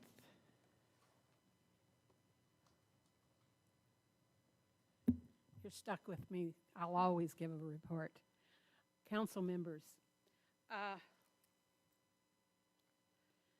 thank you for appointing our new commissioner and extending the terms of 3 of our members. We had our elections at the last meeting for chair and vice chair, and because there were so few meetings last year, we decided to keep the same officers. Commissioner May gave a report on the committee that Kelly's in charge of, and things are going great. We discussed the temporary library, and we want everything done yesterday, but we're having to be patient. Our highlights from October, the virtual story times, which continue every Tuesday on Facebook, had 796 English story time people and 943 viewers. So this is something that is really popular. Staff continues to work at the Hoagies, which you talked about, and staff have processed over 22,119 library materials. The virtual book club that we started that goes via Zoom at 4 p.m. It's the first Thursday of every month, and when you join this, you get a copy of the book that they're going to review. The October book selection was that Summer by Jennifer Weiner. The library grab and go in the park, that is going good. They had 176 patrons, and they checked out 983 books for the month. Our library assistant, Veronica, has been on special assignment on the 30th. She worked with the vaccine roundup that was discussed here early. And I don't know about you, but I didn't realize that they had done as much as they have done between the two. And knowing that Porterville was the best city in Tulare with response, I really enjoyed it. Veronica gave out over 800 of the $100 certificates. And The staff have started a 6-week training course that's called the Foundations of Library Services. It started on October 12th and ends on November 22nd. It's about missions and roles, and it covers a lot of things. And I commend our library for keeping their staff up to date on everything. And in case anybody was at the Veterans Day Parade, I call it the bookmobile, but it's the early learning mobile vehicle, won second in its class. I thank you. Thank you. Arts Commission, anyone here from the Arts Commission? No? Animal Control Commission? Okay. I know that there's some staff informational reports, water conservation. Is there any questions for staff regarding those reports that are in our packet? No? Okay. That brings us to the consent calendar. All consent calendar items are considered routine and will be enacted in one motion. There will be no separate discussion of these matters unless a request is made, in which event the item will be removed from the consent calendar. All items removed from the consent calendar for further discussion will be heard at the end of scheduled matters. Council, how would you like to proceed? Council? Mayor, if there are no items to be pulled or any noted conflicts, I make a motion that we accept items 1 through 8 of the consent calendar. Okay, we have a motion. Do we have a second? I'll second. Okay, any further discussion? No? Go ahead and call for the vote.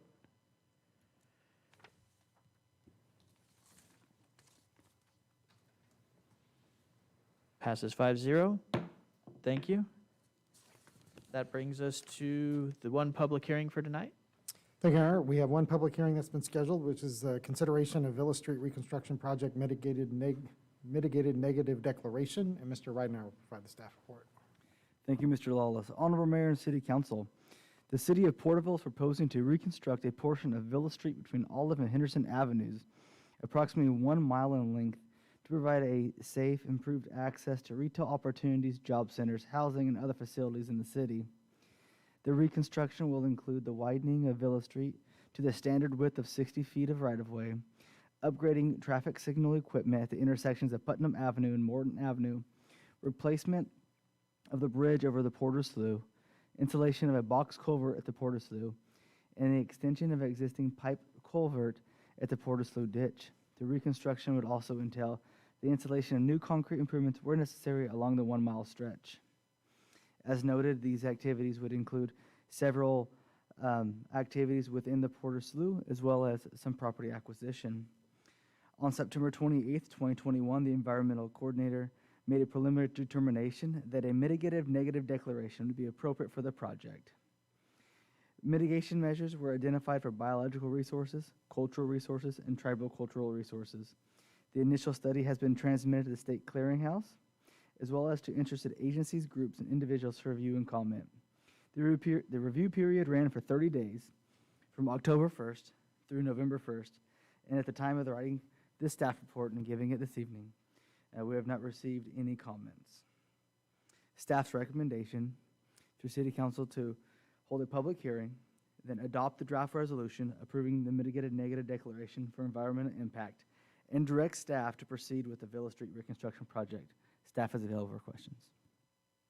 Thank you. Are there any questions for staff before we open the public hearing? No. Okay, so we will open the public hearing at 8:16 p.m. Is there anybody here who would like to speak on this item? Don't see anyone in the chambers. Is there anybody virtually? No, Your Honor. Okay, and no other written comments, so we will close the public hearing at 8:16 and bring it back to council.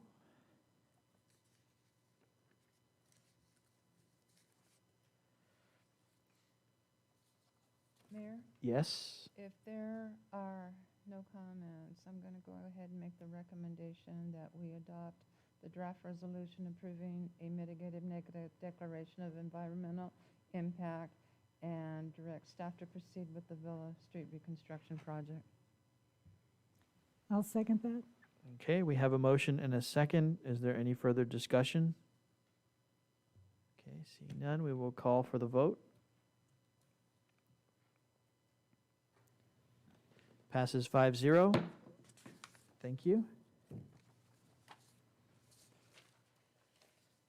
That brings us to scheduled matters. Thank you, Your Honor. We have four scheduled matters before the council this evening. The first is to consider approval for a community civic event for the Rotary Club of Porterville and Chamber of Commerce for the Children's Christmas Parade proposed for December 4th, 2021. Like most community civic events, Children's Christmas Parade was canceled this last year given the pandemic. And as a mitigating measure, similar to the Veterans Parade, this year's parade is proposed to be held on a Saturday instead of in the evening hours during the day, beginning at 10 a.m. There are recommended street closures, which staff has proposed in the staff report to resemble that was part of the Veterans Day Parade. Just for clarification, some question kind of came to this. It talked about circulation in the area of we call it the elbow between Main Street, Orange, and Olive Avenue, and ensuring that there is good public safety and circulation in that area. So Walnut is seen as, even though the closure would be up until Orange, but there would actually be where the parade would have its participants turn from. Event organizers are required to adhere to all state and local guidelines and limitations pursuant to COVID-19. The COVID ad hoc committee reviewed the application and recommended a couple additional safety measures similar to the Veterans Day Parade, which is the addition of announcer stands along the parade route. The live streaming of the event is an option for viewing the parade, and adequate signage encouraging parade spectators to maintain social distance, and potentially scheduling a vaccination incentive clinic in conjunction with the parade. And from preliminary conversations, Sierra View and Imperial is favorable to that. This request is made under the city's ordinance, and all necessary materials have been provided as attachments. So happy to answer any questions on from staff's behalf. And the applicants are in attendance this evening as well. Council, are there any questions for staff? Are there any questions for the applicants?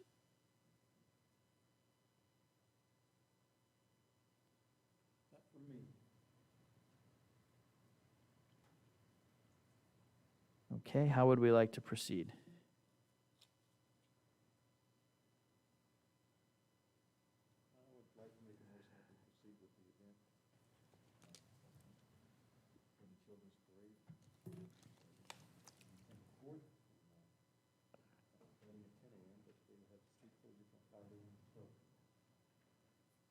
I'll second. Okay, so we have a motion and a second. Is there any further discussion? Okay, so we'll go ahead and call for the vote.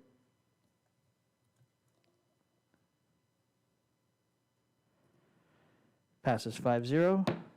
Thank you. Thank you.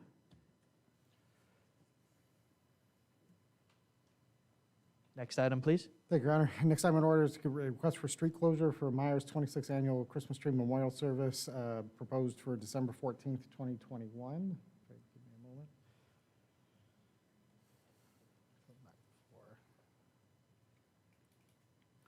a moment. So before you this evening is proposed street closure for East Street between Putnam and Cleveland Avenues from 5 p.m. to 9 p.m. And associated with the 26th Annual Myers Funeral Service and Crematory Christmas Tree Memorial Service event. Myers has submitted an assemblies permit, which has been approved by the police chief, and the COVID ad hoc committee did review this item as previously stated by Councilmember Carrillo, with a recommendation that the cities, given that it would be, if approved by council within the streetway, that the city's safety barriers be included in that instead of, for example, A-frame barriers.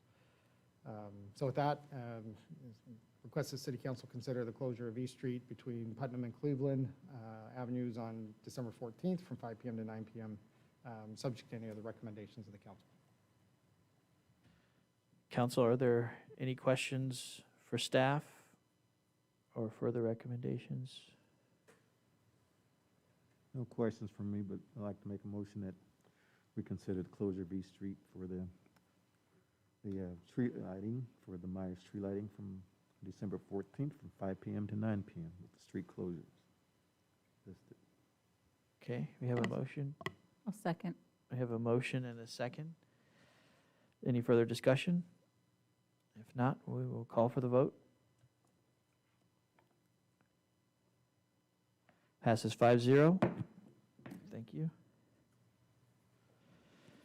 Next item, please. Thank you, Your Honor. Next item order was a request for approval of a community civic event by the Porterville Chamber of Commerce for a paper shredding event proposed for November 22nd, 2021. This would be take place in the city's Oak Street parking lot between the hours of 10 a.m. and 1 p.m.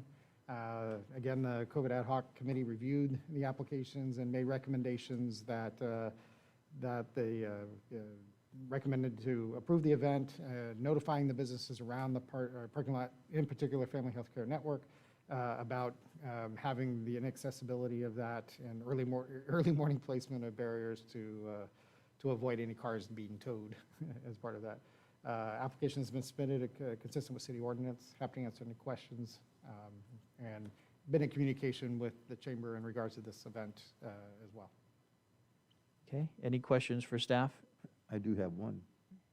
Okay. I plan to use it. Do I have to recuse myself? Unless you have a financial interest that you haven't disclosed. No. Do you own the company that's doing the shredding? That's awkward, he didn't answer. Councilmember Carrillo, did you have a question? Yeah, I just wanted to follow up with the comment about notifying Family Healthcare Network. Did that already occur? Well, should it be approved, there would certainly be that notification.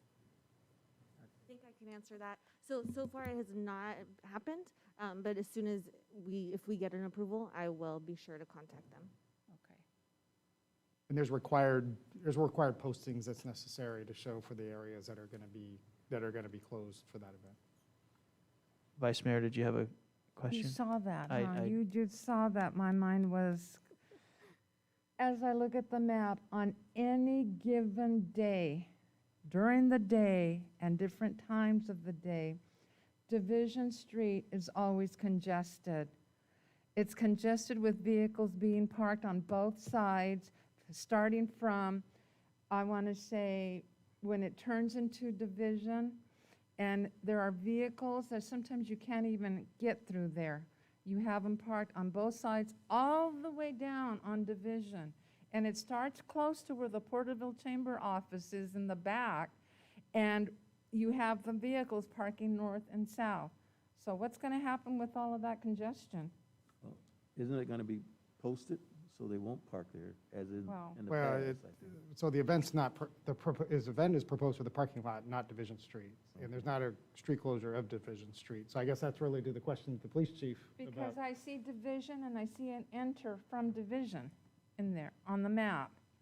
It's right here's Division, and I see that it would be enter. Well, there's a parking lot There's a- entrance there. Okay. Yeah, there's an opening there. So I think that may be a discussion long-term, but I do know that there's been increase because the lot has been used more heavily because of people, there's not as many vacancies around, that there's been a usage of the alley, or not the alley, but Division to park.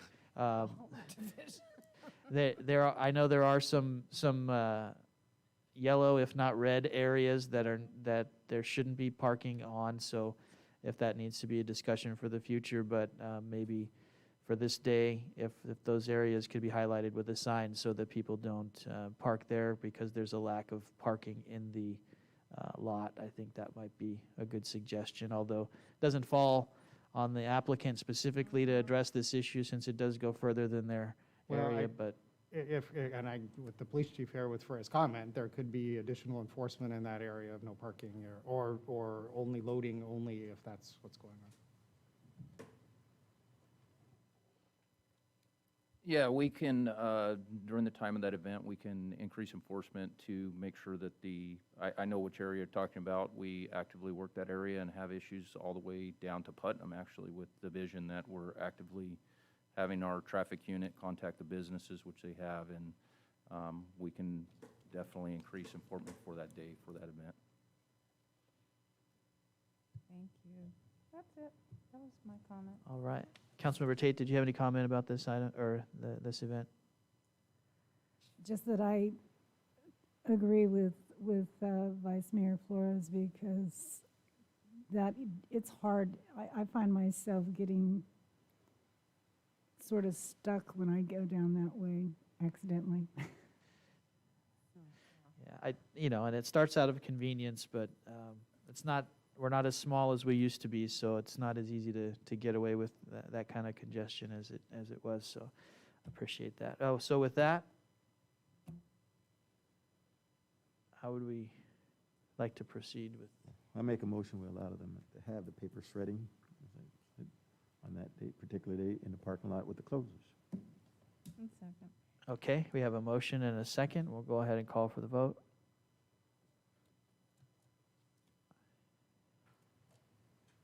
Okay, passes 5-0. Thank you. Thank you. And that brings us to the final item. Thank you, Your Honor. Final scheduled matter this evening is your regular status and review of proclamation of local emergency for COVID-19. Just as a review, City Council made its declaration initially of local emergency on March 17th, 2020, reviewed its local emergency at its last meeting on November 2nd, and made its continued finding. Providing some statistics just from today, or as of today, reflective of 2 weeks ago. So this is comparison of today, November 16th, to Tuesday, November 2nd. So there's been an increase of 1,445 cases in the last 2 weeks to a total of 67,271, which was a reduction of the prior 2-year average. In the 93257 area code, there's been an additional 332 cases for a total of 14,190. There was 40 deaths, which was actually a reduction from the prior 2-year period, but 40 deaths that occur over the past 2 weeks for a total of 1,032. So we've crossed the 1,000 threshold in Tulare County. Over the last couple of weeks, there was 2,116 recoveries for a total now of 66,009. And there are currently 1,675 active cases, which is a reduction of 711 over the prior 2-year reporting number. In the 93257, there's a report currently 390 active cases, which is a reduction of 160 over 2 weeks ago. Over the last 2 weeks, reports of total vaccinated increased 5,349 now for a total of 247,383, and that's for ages 12 and up. Not yet seeing data reported for younger than 12. Hospitalizations, pleased to report hospitalizations are down over the last 2 weeks. Total as of today is 113, which is a reduction of 50 from 2 weeks ago. Sierra View Medical Center is reporting 16 this evening, which is 18 less than 2 weeks ago. Of that 113 across the county, 112 are confirmed and only 1 suspected, which is a pretty significant. It's 42 less confirmed cases and 8 less suspected. Sierra View Medical Center has 15 confirmed and the one suspect case is at Sierra View. So the confirmed is 10 less, and really drop in the suspected from 9 to 1, so 8, reduction of 8. Those in the ICU, Tulare County is still showing 34, which is the same as it was 2 weeks ago. Sierra View Medical Center is showing 7, which is an increase of 2 over the last 2 weeks. PDC remains in warm status, as you heard Mr. Roberts talk earlier about Imperial Ambulance having served that. The CDC continues to classify Tulare County as a high area of transmission. And that's based upon a threshold of 100 cases per 100,000 over a 7-day period. Can report that the daily average case per 100,000 has dropped from 28 to 19, which is a reduction of 9 cases per day over the last 2 weeks. So it is on a downward trend.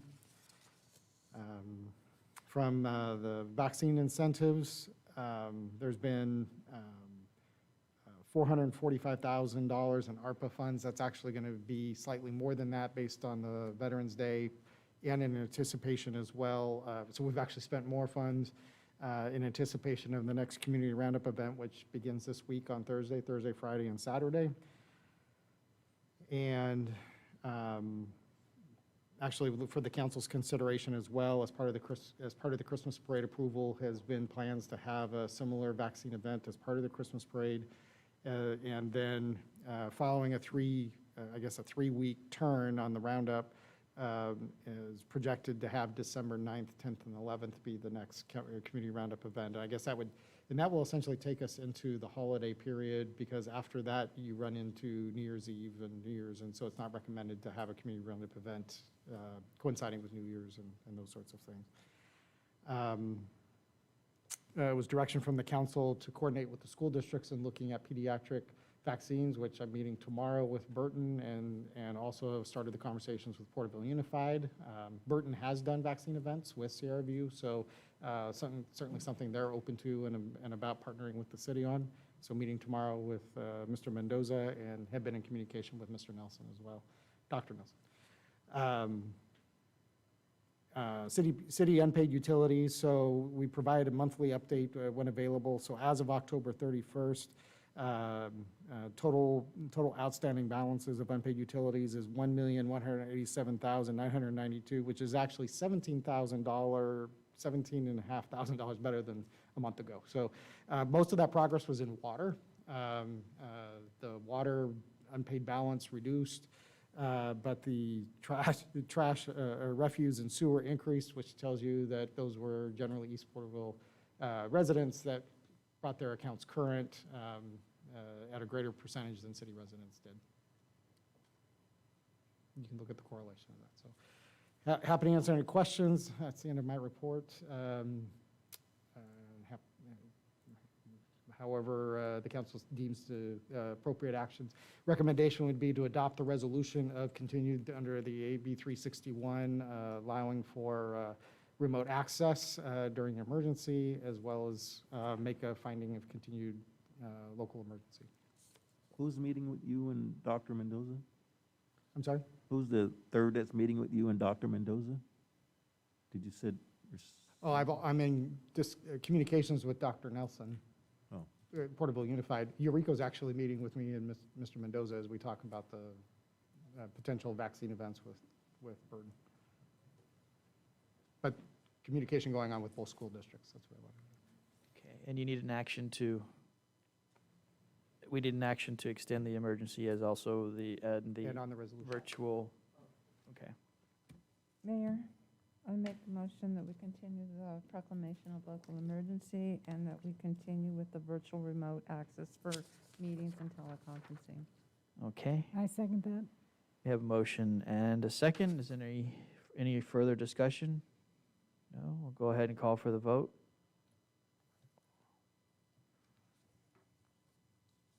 Passes 5-0. Thank you. That brings us to oral communications. Is there anybody who would like to address the council?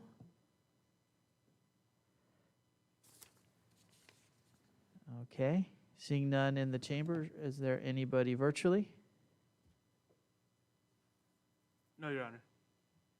Okay, thank you. So we'll close oral communications, and that brings us to other matters. Councilmember Carrillo, did you have any other matters? Sure, I'll share one item that I'm going to be taking part in. I was asked by a youth group to share a little bit. It's called the Power Building Summit. And I will be talking about my personal experience running for office and just some of the, things that I've was thinking, reasons why. And what it's going to be is to encourage young people and young adults to be involved in city government and boards, school boards, committees, city council, even looking at different offices. And so the other speaker with me will be Assemblyman James Ramos, who's also a California Native American, and he will be talking about his own personal experiences and how he got involved in office and things like that. So pretty cool, and I'll be doing that on Friday. I just wanted to let everybody know. Great. Sounds good, thanks. Councilmember Stowe. Hi. Yes, I too will be speaking with the youth group on Friday at noon out at Butterfield Charter School. And I'm glad to see the parades return, which is nice for the community. And I hope that the vaccinations continue at the rate they're going. And just remind everyone to get vaccinated, get vaccinated, get vaccinated, and stay positive and test negative. Thank you. Councilmember Tate, any other matters?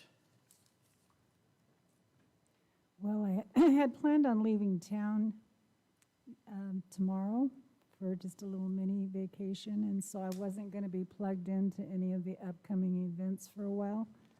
But I'm staying in town, so I'm going to be volunteering at some of these events, and then attending my regularly scheduled events that I would have probably tried to Zoom in on, but I still hadn't really figured out whether that was going to work out or not. So I'm not really that disappointed because I enjoy what I'm doing, and I'm glad to be part of it. So I'll probably be volunteering at the next roundup. All right, great. Vice Mayor? Thank you. I was at First Friday Coffee, but over the years of attending all the First Friday Coffees, it always is nice to see when staff is present. And it's always good to see Mr. Ridenhour or Mr. Lawless out and about doing the networking. I also attended the ribbon cutting that was held at the Navigation Center. And to Chief Costello, thank you for having officers there. There were 2, and it's nice to see that they were there present. And of course, the 2 that have been a strong force in the homeless and getting the Navigation Center, Jason and Claudia, were present there. So I want to give them a big shout out. And to the code enforcement officers, I really want to give them a shout out because their work doesn't go unnoticed. I want to thank that department for the outreach to the property owner of the Porterville Theater for trash cleanup. The city doesn't own the property, and the effort had to be done with the property owner directly, and it's their responsibility. It was certainly noticed and grateful that it was cleaned up before the Veterans Day Parade. The next, I want to add, I become unglued. There's another personality that surfaces when I'm driving around town and I see promotions that come to Porterville in the form of posters to promote venues before our events. In this case, I'm making reference to our parade. There were placement of posters and flyers, or posters, but we know that they're not permitted. And there were several that were placed on signal lights, electrical boxes, the medians. One of the things that Porterville is very proud of are the military flags. And for me, I can't speak for anyone else, it is disrespectful, not only to the veterans whose flags are up there, but to the celebration of the parade. As I was driving around town, I witnessed code enforcement pulling those posters off the electrical post and on the medians and removing. I want to say that there must have been about 45 plus, but please thank your department for their efforts because it did not go unnoticed, especially when we are promoting the Veterans Day Parade and the purpose and its intent. Now, I'm just gonna, I always have a council member wish list. That's my new thing for this, that's, as we're ending the year.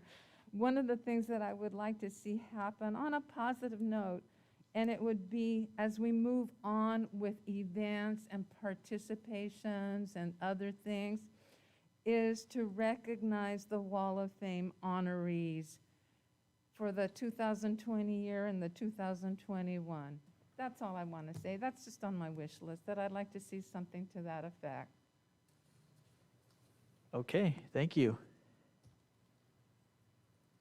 I don't have much to add other than to thank council and staff for all the hard work and trying to get everything going. I know it's a busy time, and coordinating all the different requests and events and moving pieces is difficult. So thanks to the staff that I see virtually, as well as those here who are in the chambers. I see that, oh, okay, There they are. Well, we're not going to get Maria to turn She's it going on. to tell you she doesn't have a camera on her computer. That's okay. That's Yeah. Oh, But- Fernando, you have no idea what you just brought on yourself. You're gonna see how quickly the Administrative Services Department abandoned you. Now we'll be nice as we enter the season of kindness, and the events start to happen. So we'll hopefully see more of each other at these events. But thanks to the staff for all they do during this season, and I'll turn it over to Mr. Lawless if he has anything.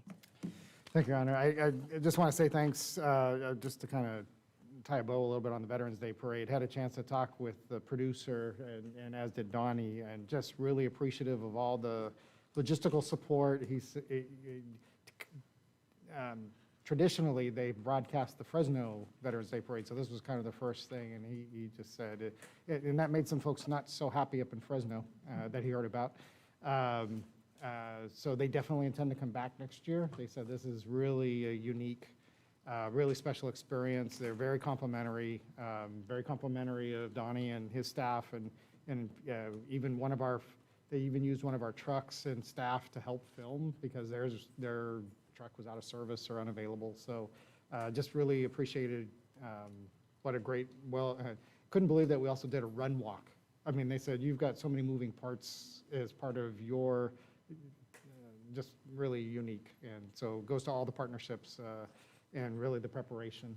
So appreciate all the work that went into that from all the departments. And as we have Thanksgiving around the corner, wish all of you and your families the very best.